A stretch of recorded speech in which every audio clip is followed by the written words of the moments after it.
This is going to be just a very quick update on the Farmertec MS660 aftermarket part saw. Basically, this is a Stihl 660 style saw, and so far what I found is most of the parts in this saw will translate right to a Stihl 660 if you choose to do so. This has got the 54 millimeter top end, and it's got a little bit of break-in time now, so it runs better than it did. And just curious to see how it works on this log. If you looked at the other videos, it was doing about 9.5 seconds to cut through this log. And this Jonsered has an aftermarket 272 style top end. I'm not really happy with the way it runs, and I have a chain. This is an Ahlborn's or Forester chain. It's their new so-called USA built chain. So I'm going to run both these saws, get some times. You're going to have to go back to my other videos to see how they do relative to other saws. You know, everything is relative to something. Make this really quick. Let me run the Huztl first.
One saw relative to the other.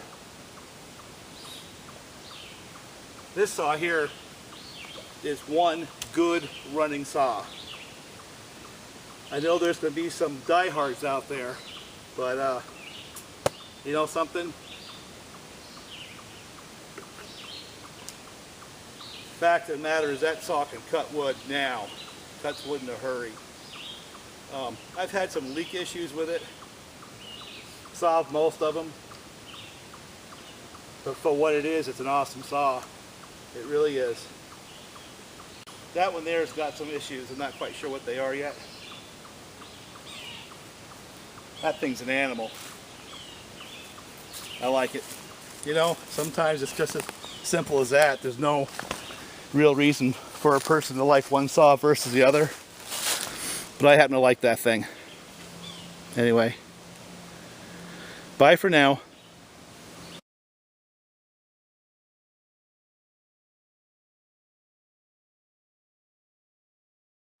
Well, this one's got an interesting little deal. The idle adjust screw just has no resistance. I got to put some Loctite on it or something because it just walked right out. And that was its issue. Now, of course, I jerked around with the low and high a little bit, so it's a little bit off.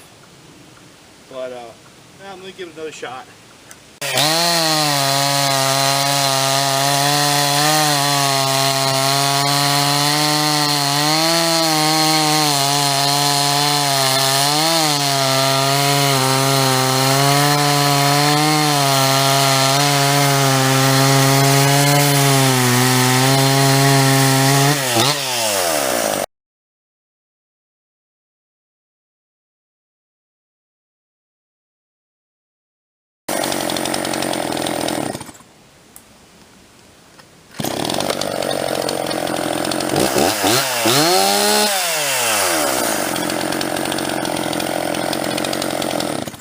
That's better. You know, problem with a saw like that is it probably runs good for what it is, but after getting off that 660 and running those 372s that are tweaked, it really feels weak. It really does. My hunch is the times are going to bear that out. The other thing is the chain from Forester probably is not helping it. I can tell by how it feels. It doesn't bite quite as well as my favorite steel chains or LGX Oregon chains, but it's a hell of a lot better than what they had before. And again, this falls into the category of something that maybe I wouldn't wholeheartedly endorse, but I would not recommend against it anymore. Whereas the chain that they used to sell, I don't think it was worth having. This stuff here actually cuts, you know, it cuts all right. You know, for what it is, it's what, 2/3 the price of LGX for a guy cutting firewood or doing casual work. I'm sure it's probably not a bad deal. That's an improvement over what they had by quite a bit. So that's an update. And this is that saw that I did the squish test on with the aftermarket top end. It doesn't have a lot of break-in time, so it may get running better. I do have to do something with that carburetor so that the adjustment screws don't walk out on me. That's what you were seeing before. I don't know if I'm going to put that in the video or not, but you know, it runs, it oils, starts, cuts wood. It's a saw.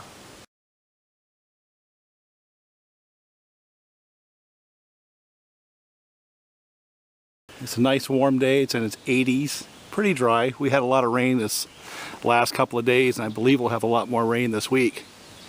So everything's got all green since you've been out here last. And today's going to be a quick one, a quick video. Basically answering a question and doing a bit of an update. Bob and I have been doing these Jonsered 670 builds where we turn them into Husqvarna 268s or 72s, and we call them a 672 in jest, I guess. And that's what this saw is. It has a aftermarket top end. I believe it came out of a Mako box, but God only knows where it was built. You know, you can pull out of a brand like Mako, you can get parts from multiple sources. This one here is an OEM 372 top end that I blended with a 266, and I also plugged it. What I mean by that is I plugged the decomp port just to take a variable out. The Jonsered saw has a squish of about 22 thousandths. Now this one here is one of those saws where it's a good thing I checked the squish before I made any changes. I know this is a bit of a segue talking about squish 2 seconds into a video, but I had to build this one with a standard base gasket because squish as it was stock was about 31 thousandths. So that's where it is now, because taking out the gasket would have made it a little bit too tight for my liking. Other than that, it's pretty much all OEM parts, nothing aftermarket. And this is a standard 372 build and chassis, and it has Jonsered 2165 plastic.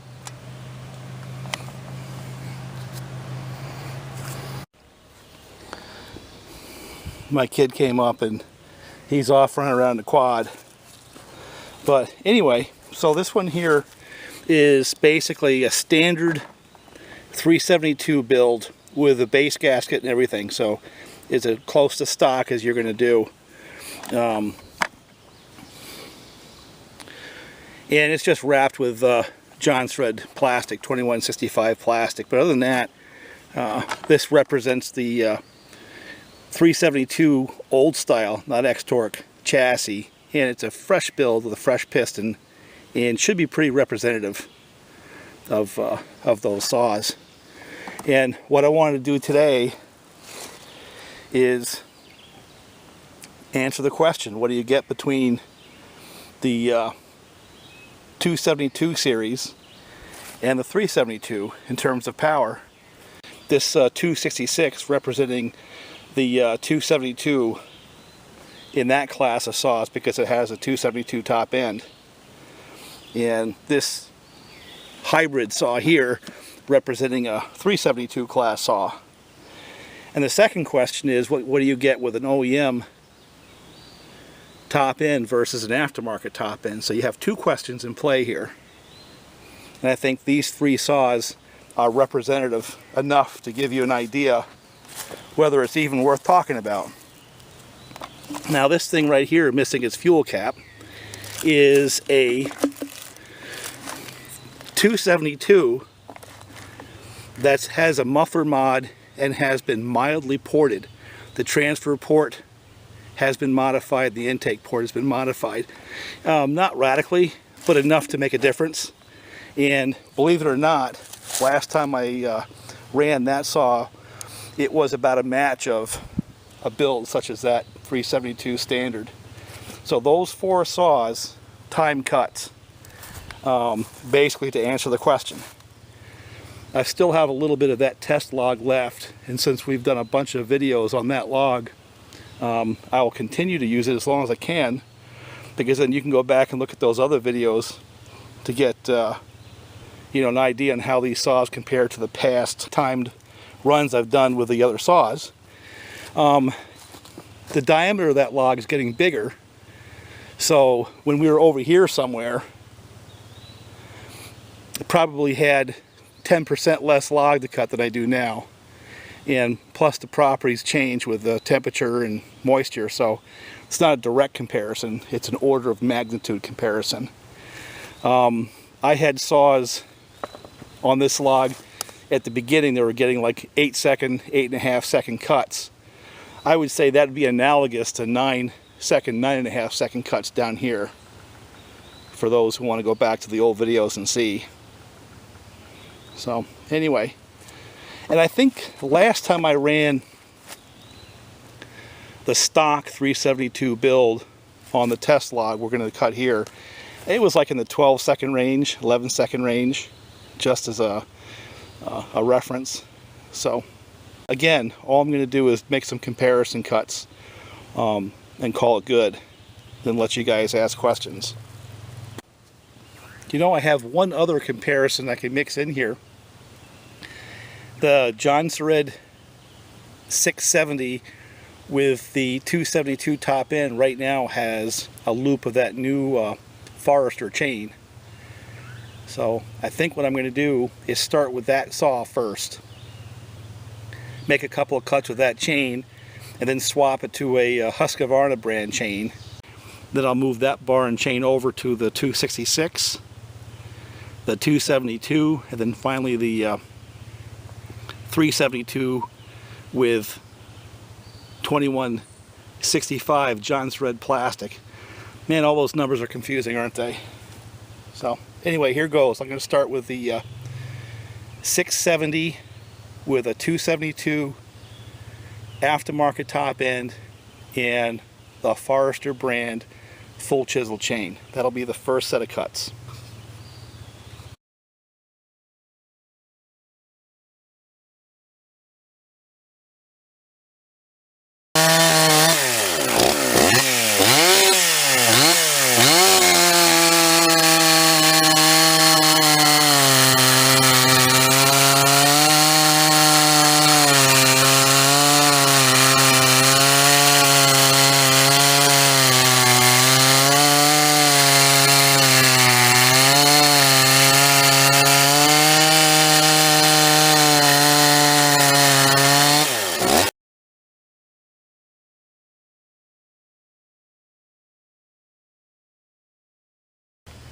Okay, it's going to get the Husqvarna chain now and see if that makes any difference.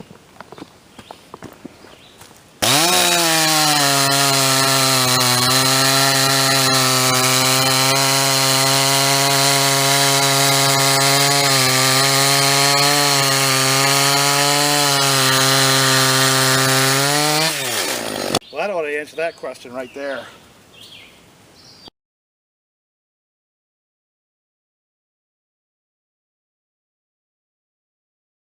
That was the chain that came off. I had bought that from Forester. It's their new chain, and had put a new Husqvarna brand chain on the same saw, same bar, so we could get a direct comparison. And just by the way it felt like it cut a lot better with this one.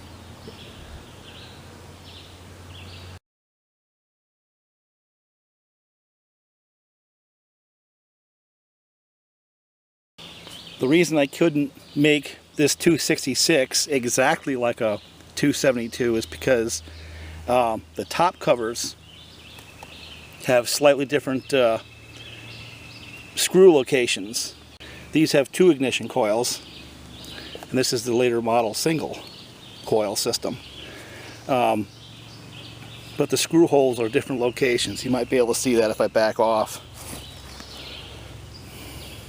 So you can't swap covers, and therefore you can't get the larger muffler. These are slightly smaller mufflers on the early versions of this chassis.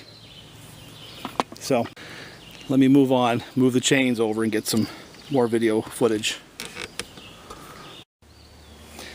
Up next is the 266 with exactly the same bar and chain as that last cut on the 672 or the 670 Jonsered.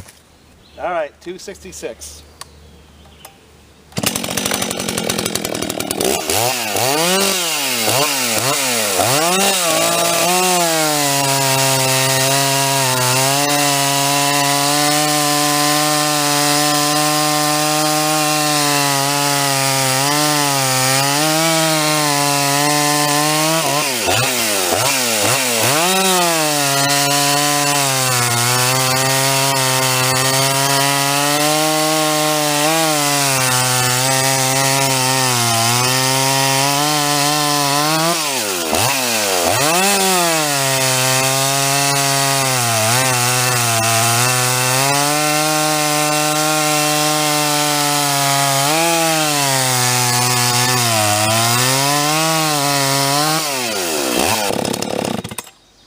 That's a strong saw right there.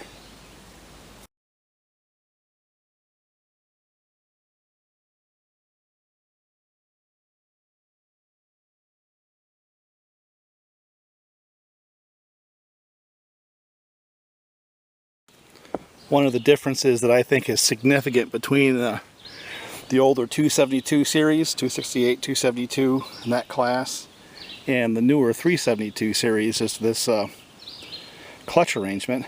And you know, there's all kinds of reasons why they did what they did, but the inboard clutch, while it may put more heat into the chassis, gives me a lot more access to the sprocket to change that if I need to, but also just changing bar and chains. Whereas the outboard clutch, while it may take the heat and keep it away from the cases, that may be true, but it's a lot more of a pain in the ass. I'm sorry, it's a lot more of a hassle to change the sprocket and the bar and chain. You know, the change of sprocket on this, you just take that circlip off, that washer right there, and that ring comes right off. That's it. To do the same operation on this, I actually have to remove the clutch. So I happen to like this much better. I think that's a huge upgrade for user friendliness. But I'm putting this very same chain, which is Husqvarna brand chain and bar that I used on the 266 and that last series of cuts on the 372 top end cases. It's actually 365 cases, I believe. 372 top end. Huztl muffler. It does have a base gasket. Stock carburetor. You know, it's a stock Walbro, and it's wrapped in Jonsered plastic. 2165. And since it has a base gasket, the only thing non-standard on this saw is that Huztl muffler right there. Other than that, it's pretty much a standard build, and I think would represent the 372 series stock quite well. Not an X-Torque, but just another small detail. That's a steel mount to Husqvarna adapter. I get those from Bailey's. There was a time when Sujihara bars were available in the steel mount only. That's changed, although they've priced themselves out of the business. They're still nice bars. I've had this one here for a very, very long time in chainsaw years. I think I bought this about 5 years ago. Stock 372 build. Well, kind of stock.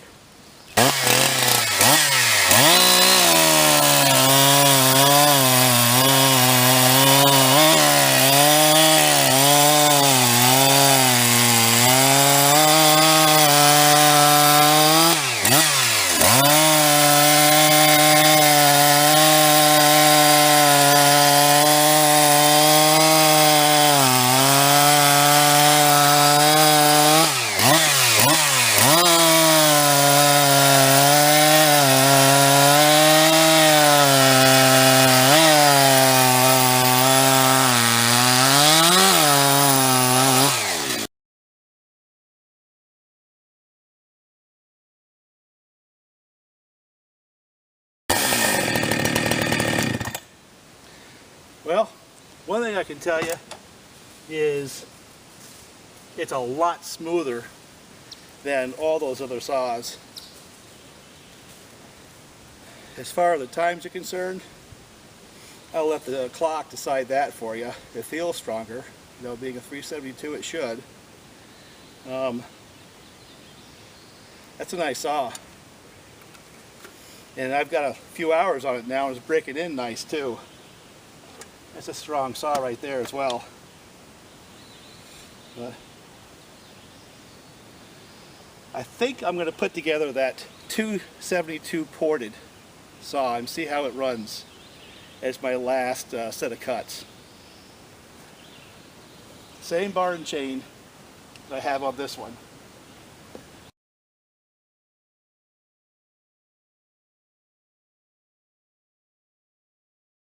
Alright, 272 with no base gasket, altered transfer ports, not the timing, but the base of the transfer ports were opened up.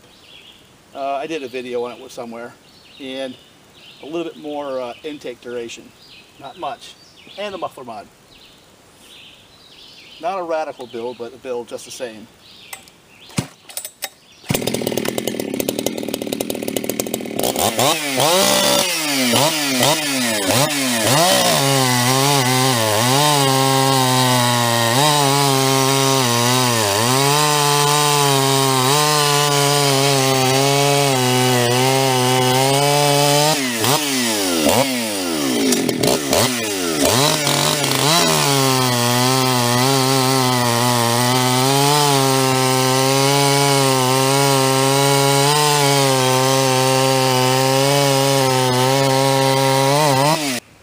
This is actually an interesting saw right here, because the game plan with this was to try to make it match a stock 372 with some minor changes.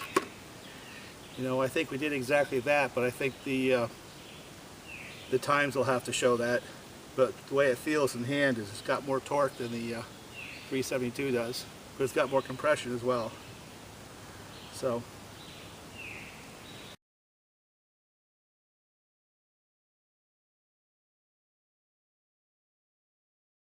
there you have it. I'll go back and stick together a video and try to quantify those times.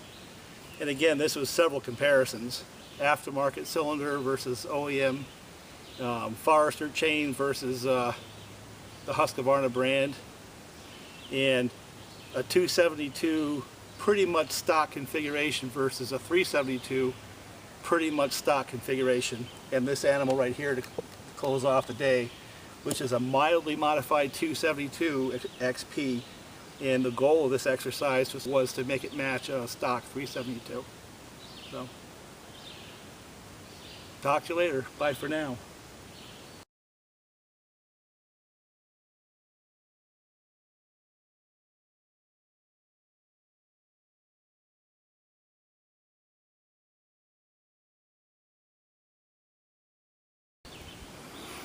I gotta tell you something. The horse spray works pretty good for bug repellent. You don't want to get it on your skin, but get it on my boots and hat and stuff like that. It works pretty well. Just a review, I don't know if I got a good shot of this, so I'll try it again. That 272 is mildly modified. It has a stock OEM cylinder that had the base of the transfers modified. It had more intake duration, so the intake port was lowered. Has a muffler mod and no base gasket. And I wanted to see if we could get some mild modifications that pretty much anyone could do on a 272 and match a stock configuration 372. That was the exercise. When we get back to the house and put together a video, I'll find out if we were successful. But anyway, talk to you later. Bye for now.